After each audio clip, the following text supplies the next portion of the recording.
Good evening, ladies and gentlemen. I'm Dr. James Galt Brown, Professor of History here at ABAC.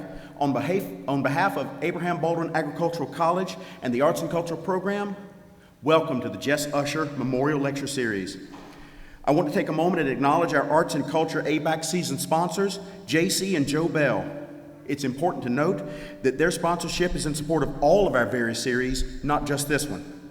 Without their generosity, this presentation would not be possible. Please join me in showing our appreciation in a round of applause.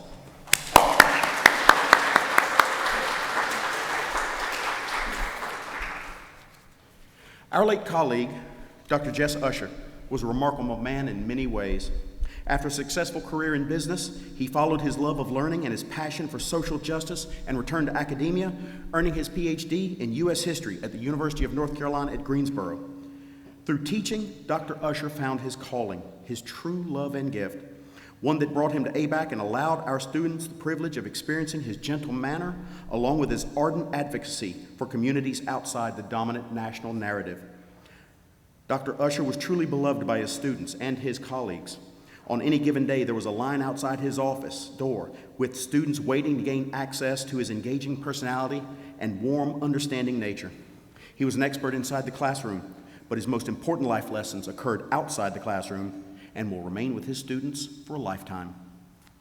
Dr. Usher was also tireless in giving his time and energy to ABAC's Student Government Association, to Lambda Sigma Upsilon Fraternity, to the African American Male Initiative, and to Phi Theta Kappa National Honor Society. He lived to serve and to cultivate a community of scholars wherever he went. To name this distinguished lecture series after Dr. Jess Usher is an honor to his legacy, but it is also an honor for his colleagues and friends, for all who loved him. It is a fitting memorial to a professor who was so important to the intellectual advancement of our college. Through this series, Jess's determination to enlighten all of us will live on every time a speaker comes to this podium. Live on, Jess. We thank you and we honor you. Our speaker this evening, Dr. Sandra Giles, is perhaps emblematic of ABAC academics as well as our art and culture programs. Herself a graduate of ABAC in 1987, Sandra won the distinguished George P. Donaldson Award as the outstanding graduate for that graduating class. Completing her BA and master's degree at Valdosta State, she earned her PhD from Florida State. After a brief stint as a technical writer, Dr. Giles began teaching at Valdosta State in 1991. She returned to ABAC in 1997, where she remains. Her list of accomplishments, in a word, impresses. Including the aforementioned Donaldson Outstanding Student Award, she won the Robert O. Lawton Award for Excellence in Teaching, First-Year Writing in 2003, and in 2012, she won the distinguished and very lucrative Rosalind Ray and Bruce W. Donaldson Award for Teaching Excellence. She serves on the Destination Ag Advisory Council, as well as serving as Secretary of the Southeastern Writers Association Board of Directors, and until just recently on the Board of Directors for South Georgia Leads, a 21st century consortium dedicated to leadership and economic development for South Georgia. With a look into the life and times and accomplishment of Mr. Pete and the Baldwin story, ladies and gentlemen, may I present Dr. Sandra Giles. Good evening, and thank you for coming out. I would like to acknowledge Mr. Pete's grandson, Pete Donaldson III, and his wife, Leah.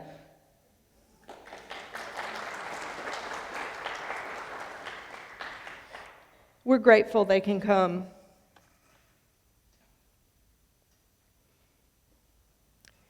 George Peter Donaldson, affectionately known as Mr. Pete.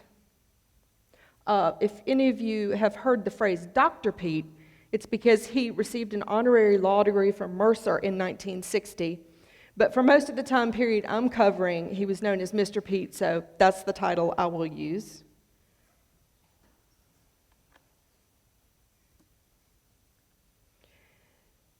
He was professor of English and speech here from 1933 to 34.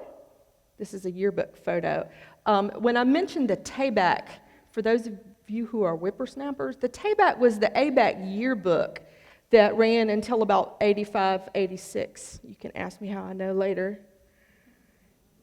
Here's Mr. Pete, listed as Dean of Students, and then later he became Executive Dean. That was 1934 to 1947. and he was president of ABAC from 1947 to 1961. So I'd like to talk to you briefly tonight about Mr. Pete as an entertainer, an educator, and an administrator. Ooh.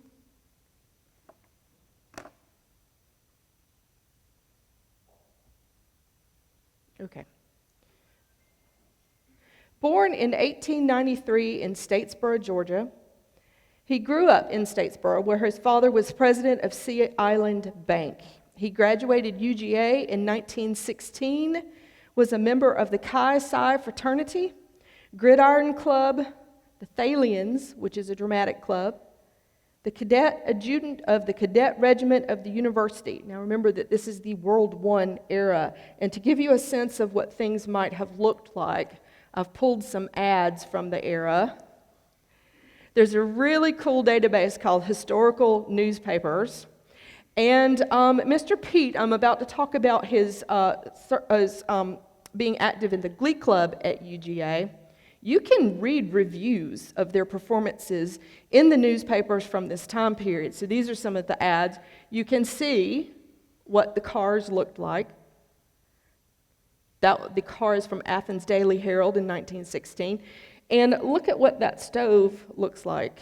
That was from the Athens Daily Herald in 1915.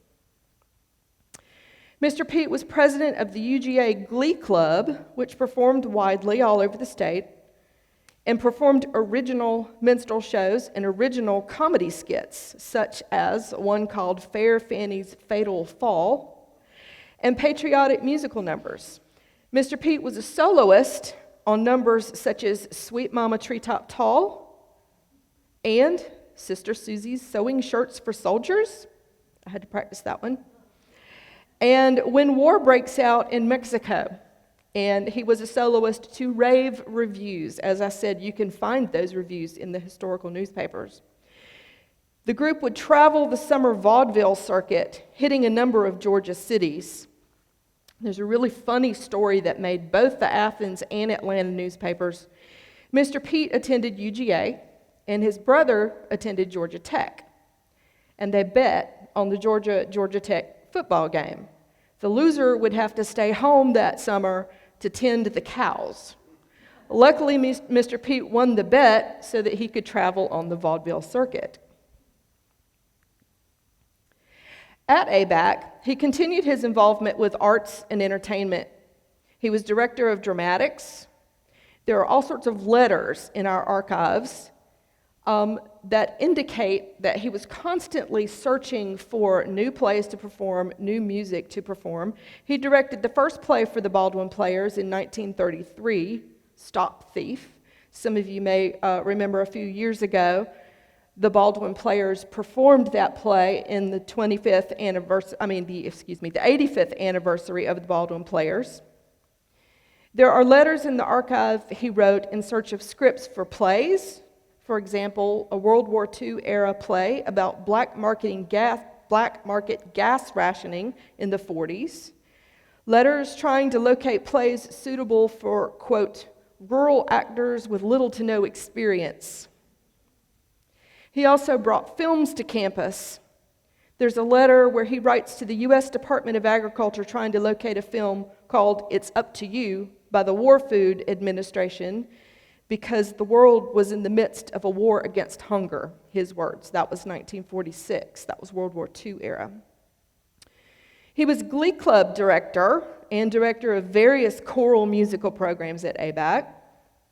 There are letters in the archives where he's trying to locate various pieces of music for the musical groups, but he didn't want the boogie woogie. He didn't like that. There are letters where he's trying to locate World War II era films that show, quote, our boys in action to accompany the Glee Club performances. Baldwin Singers in 1939 broadcast over WSB at the Biltmore Hotel.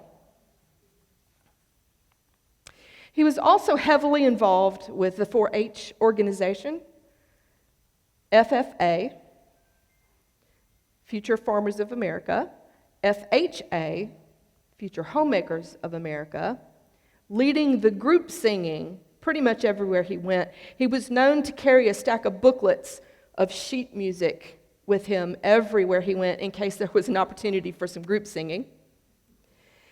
He directed recreational activities for camps and conventions for these organizations. At one point, he was the state advisor for the 4-H clubs, and he held honorary lifetime memberships in all 3 of these organizations. So here are some snapshots from this time period.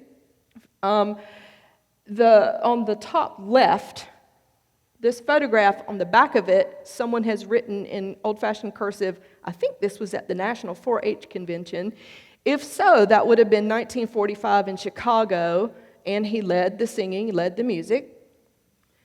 On the bottom left, all I know about this one is that it comes from the Atlanta Constitution. That's what it says on the back. Looks like he's handing her an award or some sort of certificate.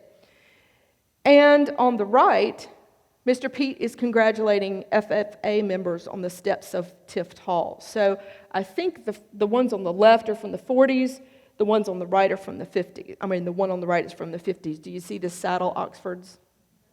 Yeah. Throughout his career, he traveled the state giving talks and performances, often taking ABAC singing groups with him.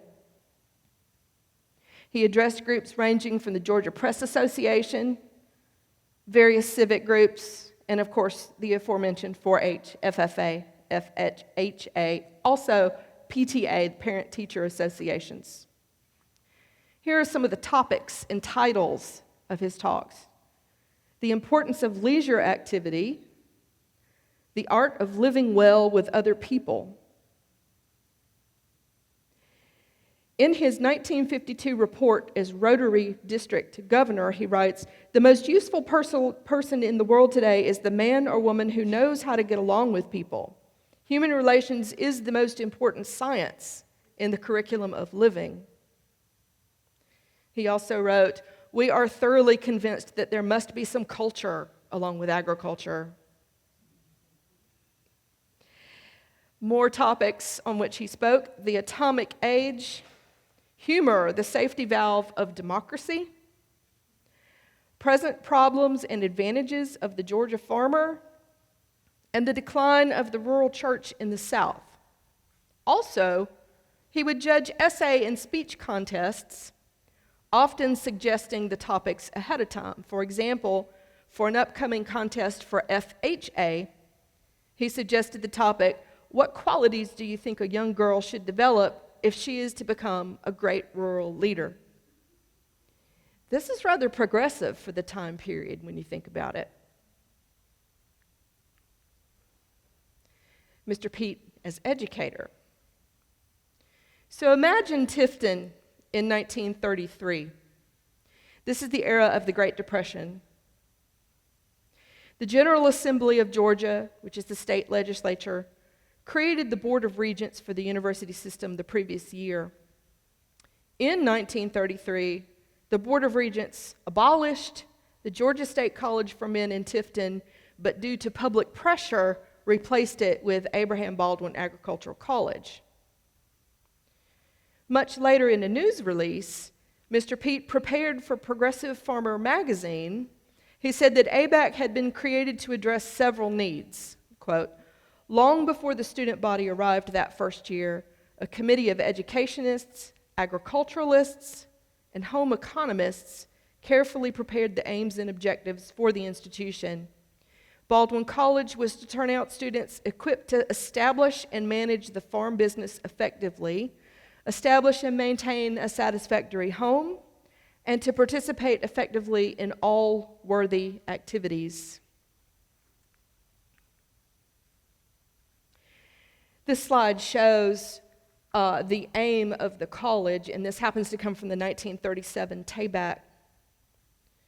According to a manuscript in the archives called The Story of Baldwin, faculty showed up in the summer of 1933 to the newly formed Abraham Baldwin Agricultural College with hammers in their hand because there was no state appropriations that year for building repairs.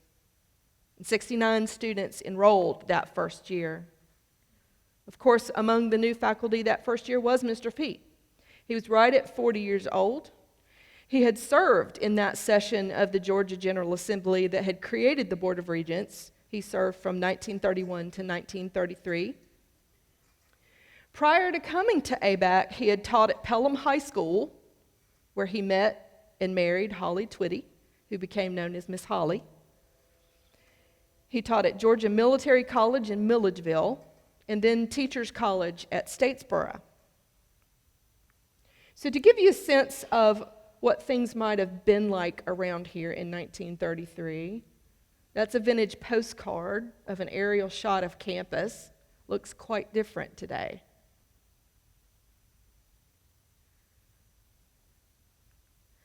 This is Tift Hall from the 1937 Tayback. Look at those cars. And some college life from the Tayback in 1942. I think on the left they're planting. And on the right, on the bottom, they're in Howard Auditorium, where we are now for some sort of assembly. And as students are very familiar with, there's some standing in line. There's some working on various lab-type projects. Mr. Peet jumped right into the job when he got here. He and his family lived in Herring Hall the first 14 years. He's credited with writing the famous ABAC yell for the football team. Y'all know that, don't you? G-Haw, Wohell. Oh, I said the wrong thing. G-Haw, Woback. My brain jumps ahead. He created the humanities courses at ABAC.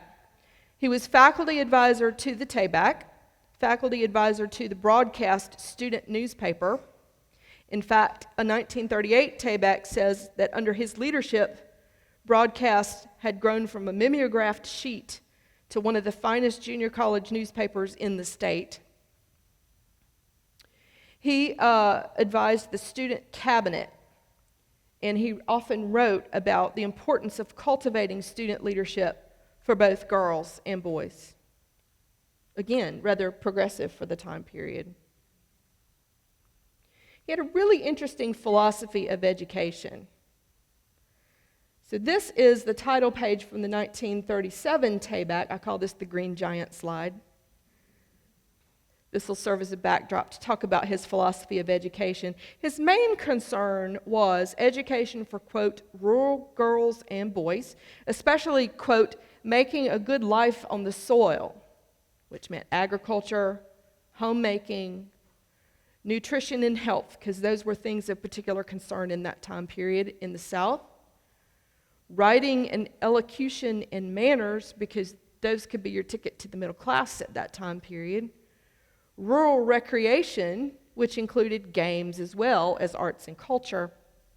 In 1935, he took leave to go to Ohio State and finish a master's in rural sociology.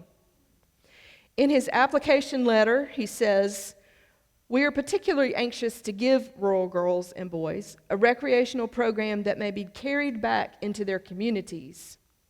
He received a fellowship from the General Educational Board founded by Rockefeller. The proposed subject for his thesis, the sociological implications of a leisure time program for farm people. And by the way, while he was at Ohio State, he was involved with theater, and he took theater classes. There are letters in the archives mentioning innovative set building techniques that he learned at Ohio State. In a 1952 Atlanta Constitution article, he says, "Singing is schoolwork too." And he mentions the need, again, to train rural girls and boys for community leadership. A 1958 Tayback says, "The college will pursue its instructional duties through 3 wide but integrated fields of learning." He wrote this in the Tayback. Professional or technical, to equip the student with training to enable him to become a productive citizen. Cultural, so that the student may better know and appreciate the world in which he lives. And social and moral, so that he may recognize his obligations to his fellow man. In both an article published in the 1950s that he wrote, as well as in his 1961 graduation address, he argues for balancing knowledge of arts and culture with history, with agriculture, with practical knowledge. His theme was students needed to know and understand the world, but they also needed to know how to do stuff, how to do things. Mr. Pete as administrator. He was inaugurated as president of ABAC in the fall of 1947. In a letter to the Vice Chancellor of the Board of Regents, he says, "Your letter concerning the inauguration ceremony frightens me. Life at Abraham Baldwin has always been informal. I'm afraid the faculty members and students will think the new president is trying to go high hat." For you whippersnappers, imagine the hat, the tall, black, really formal hat. "Seriously, I do hope that our affair may be a quiet and modest one. I have simply moved over into the driver's seat. A change of drivers does not seem to call for a big celebration with cap and gown and engraved invitations."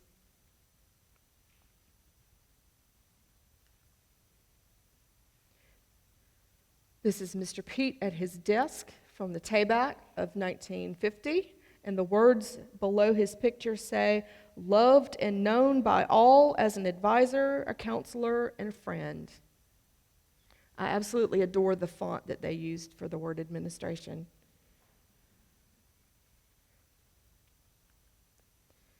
Does that look familiar? That's the agriculture building. That's from the 1951 Tayback. King Hall looks quite different now, doesn't it? This was a building on campus called the Log Cabin, fondly remembered by a lot of alumni. It's a place for students to hang out and have fun, and here you see students out front looking all 1950s. This is from the 1959 Tayback.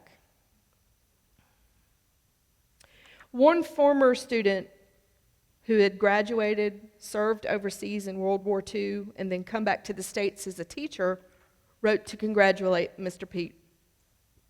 He said, "Some of the fellows heard over the radio. Honest, Mr. Pete, it was the talk of the campus for 3 days." Here's some funny things he had to deal with as president. In the archives, there's a note he wrote to the dining hall where he says basically, "Let's be the best dining hall in the state. Can we please get rid of spinach?" There's a letter directing Dean Cordell to tell the faculty, "Do not excuse students for sleeping through class time and missing class."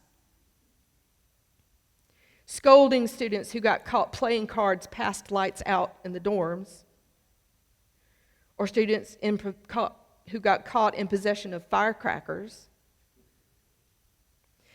In 1960, he hired the first full-time policeman, thanks to Board of Regents funding, and he wrote, "So I haven't been called from my home on a single night for any disturbance. This has not happened before in any of my 28 years on this campus."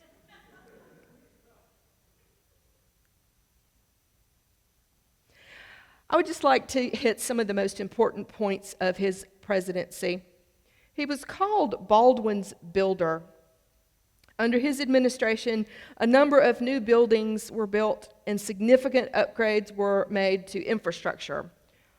For example, a new water system, and that included the water tower that we're all familiar with, which was a gift of the experiment station in Griffin, new heating system, and replacing the pot-bellied stoves that were still in some of the buildings.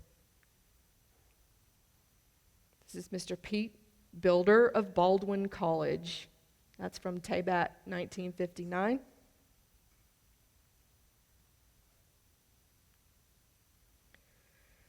On the left, the groundbreaking for Cresswell, which was a new girls' dorm in the 1950s, and on the right, he's viewing the progress on the construction of Cresswell.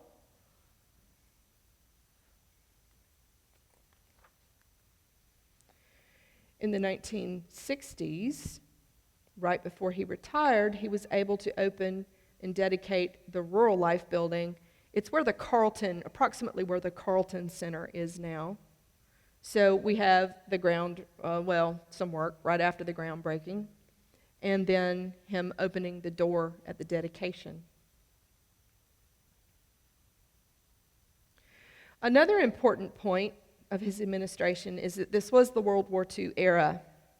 This is a vintage Tifton postcard, and you see the planes up in the top right.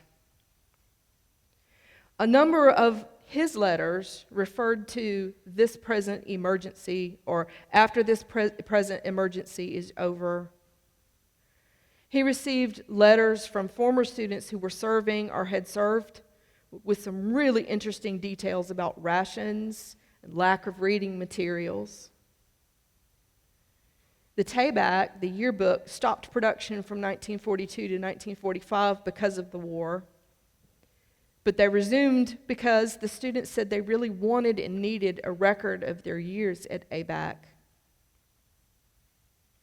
In 1943, around Christmas, a civic group invited him to come speak. The letter says, "We want you to come down and make everybody laugh and quit worrying."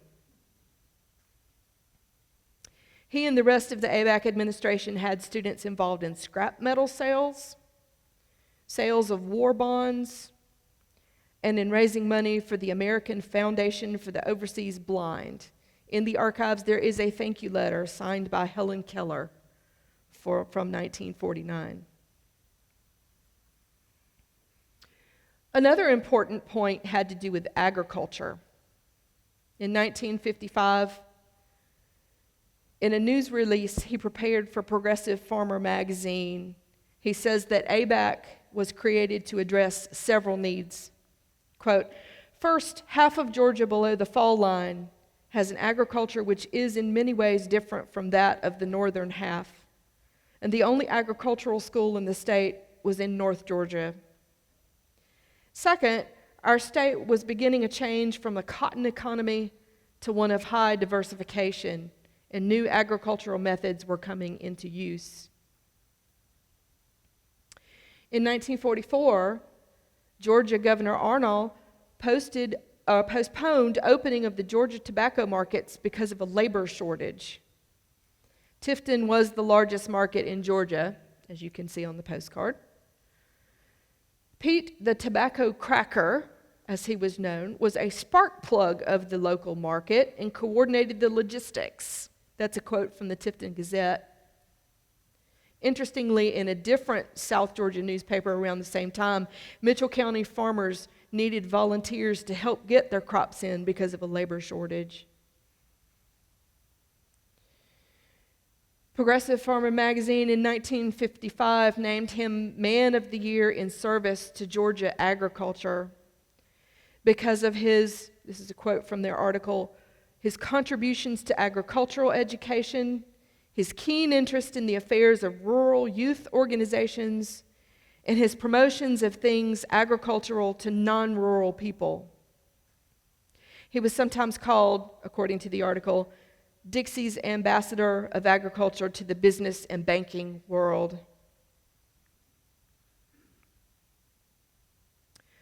Another important point to mention is the civil rights movement and race relations. Sources tell me that Mr. Pete was, quote, more progressive than most in the time period in regards to race relations, having witnessed racial violence in his youth in Statesboro as just one example. In 1944, he wrote to the state superintendent of education asking for facts and figures, quote, that should be called to the attention of our civic leaders to include in a talk for the Rotary Club in Savannah. He says, my theme will be along the line that a better understanding of city and rural people will help us to have a greater state. I should like to show them all that all sections in all races must be pulled up if we are to have a greater Georgia. This is really interesting because this was immediately after a huge controversy in Georgia called the Cocking Affair, C-O-C-K-I-N-G, in which Governor Eugene Talmadge removed a university system college president, dean of education, along with other faculty and a number of the Board of Regents, accusing them of agitating for desegregation. 10 University System of Georgia institutions lost accreditation because of, quote, undue political interference. This is a really fascinating thing in history to look into, and ABAC's own emeritus professor Hal Henderson has published a good bit on it. If you remember your history, Brown v. Board of Education was 1954. The Freedom Riders were in 1961. And if you remember your history, you remember the vitriol of the political scene at that time. So let's talk a little bit about his retirement, sort of retirement, not exactly retirement, but his retirement from ABAC. Here's Mr. Pete. That's my favorite because it's such a messy desk. I love it. This is from the 1961 TABAC. These are scenes of, in their words, busy Dr. Pete is what the students at the TABAC labeled it. So you can see him at a basketball game cheering on the basketball team on the left, and then various scenes of him speaking at various civic organizations. In 1960, he was right at 67 years old. He writes a letter to the Board of Regents Chancellor that he wants someone younger to take over these challenges. Quote, "This will be my last year. I definitely feel that it's time for a younger, more energetic, and more scholarly man to take the helm of this growing institution. The 27 years spent on this campus have been delightful, challenging, and at times a bit disturbing. At the present time, I am confused and feel completely inadequate for the grave problems which confront all of us in education in Georgia." On his very last day as president, June the 30th, 1961, he writes a letter to the chancellor and the entire Board of Regents. Quote, "Within a few hours, we will welcome a new president at Abraham Baldwin Agricultural College." That would be Dr. Comer. "For 28 years, it has been my privilege to work here as teacher, dean, and president. I am sure that we have made many mistakes and often fell short in meeting some of the tremendous challenges that came to us.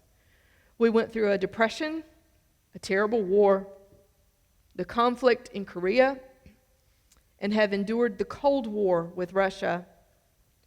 The years have been marked with periods of joy and heartache, success and failure, progress and regression." He thanked the Board of Regents and the governor and members of the legislature for supporting the institution over the years. He retired as ABAC president in 1961, but he didn't retire.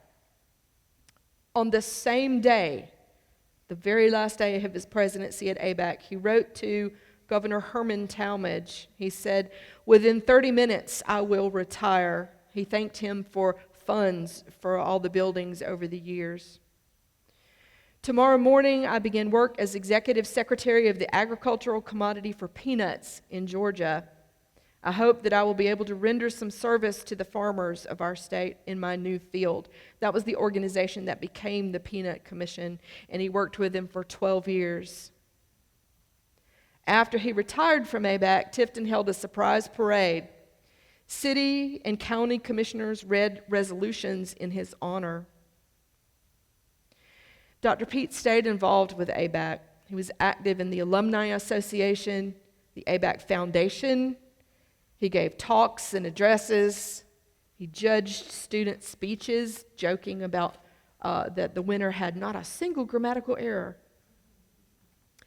And he received the Pacesetter Award as late as 1979. In 1976, he was nominated for the Great Georgians film series, and he passed away in November of 1980 at age 87. But just before he passed away, Donaldson Dining Hall was dedicated in his name.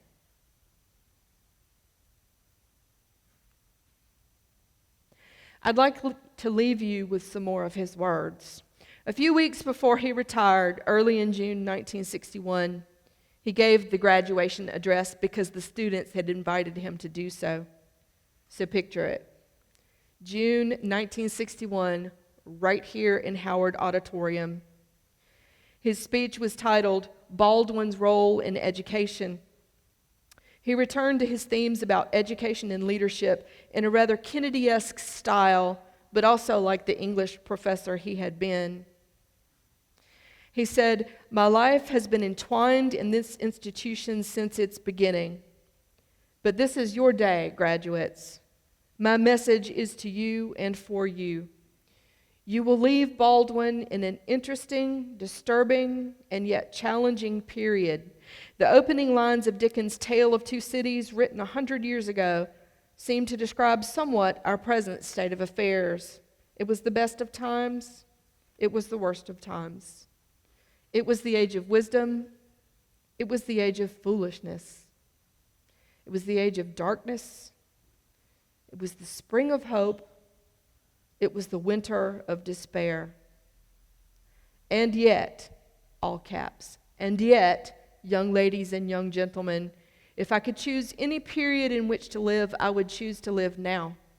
Not because these are easy times. They are not. They are not times of your own choosing. But by accident of birth, you are called upon by destiny to write one of the most interesting and one of the most significant chapters in history, and I envy you." Mr. Pete was truly a remarkable human being. It is my honor to study his work. Thank you.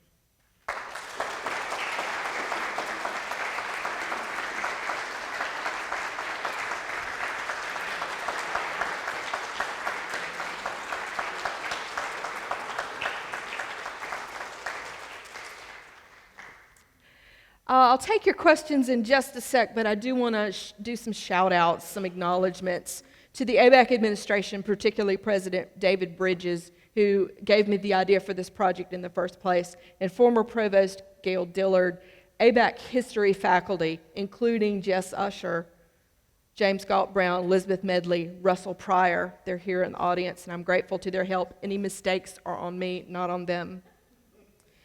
Baldwin Library staff, GMA curator Polly Huff and her interns, several students. My interview subjects, particularly Pete Donaldson III, the grandson. He and his lovely wife, Wea, are here.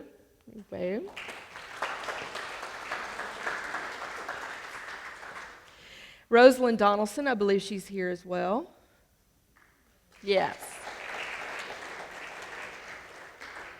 And Billy Greer, who grew up close to Mr. Pete and became a college president himself and is writing a book about being a college president, a chapter of which is about Mr. Pete. And various other people listed here. This is not a complete list by any stretch of the imagination. I've had a lot of wonderful help.